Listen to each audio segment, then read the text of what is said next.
এই ধরনের প্রশ্নগুলা তোমাদের টেস্ট পেপারে এমসিকিউ সলভ করার সময় তোমরা মাঝে মাঝে কনফিউশনে পড়ে আমাদেরকে প্রশ্ন করে থাকো।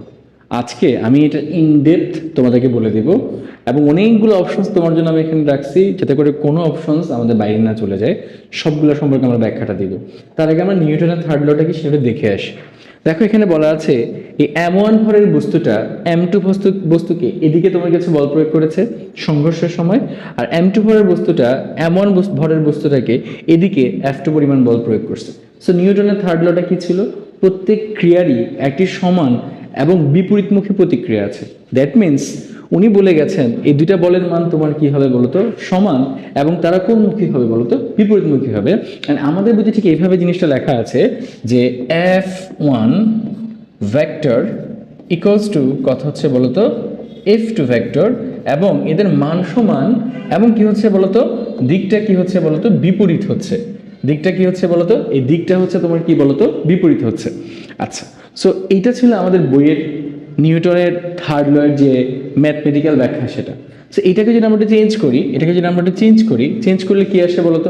চেঞ্জ করলে আসে f1 ভেক্টর মাইনাসটা এই পাশে যদি চলে আসে তাহলে কথা হচ্ছে বলতো f2 ভেক্টর ইকুয়ালস টু কথা হচ্ছে বলতো 0 ভেক্টর। এতটুকু পর্যন্ত আমরা বই থেকে ইনফরমেশন পাই। এইবার ধরো আমাদের এমসিকিউগুলোতে কেমন প্রশ্ন করে সেটা একটু দেখাই তোমাকে। কোনটি সঠিক? দেখো প্রথম অপশনটা আমাদের ম্যাক্সিমামই এটা দেখা যায় উত্তর করতে গিয়ে কনফিউশনে পড়েছে। কি লেখা আছে?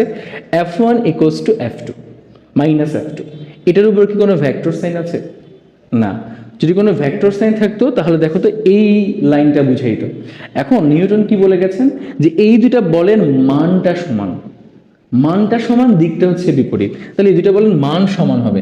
দ্যাট মিনস আমি যদি শুধুমাত্র মানটাকে চিন্তা করি, শুধু মানটাকে চিন্তা করি, এই f1 এবং এই f2 এর মানটা তোমার কি হচ্ছে বলতো? সমান হবে।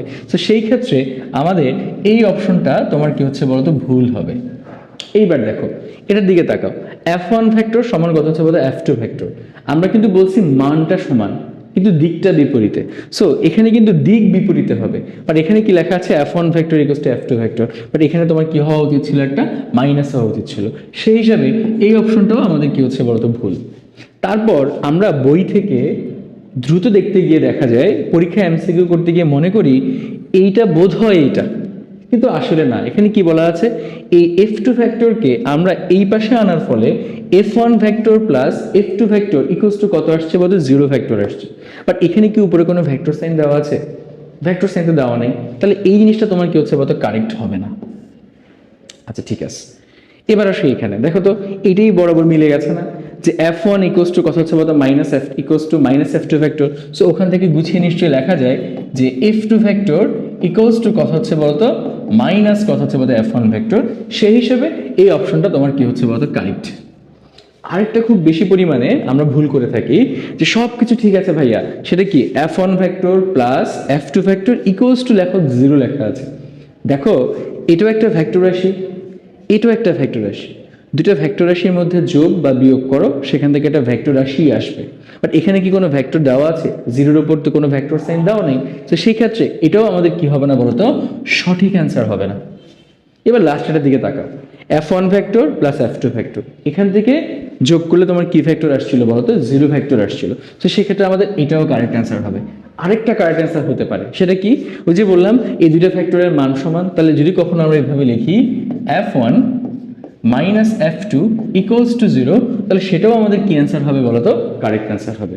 সো এইখানে যতগুলো অপশনস লেখা আছে ইনশাল্লাহ এর বাইরে আর কোনো প্রশ্ন আসবে না।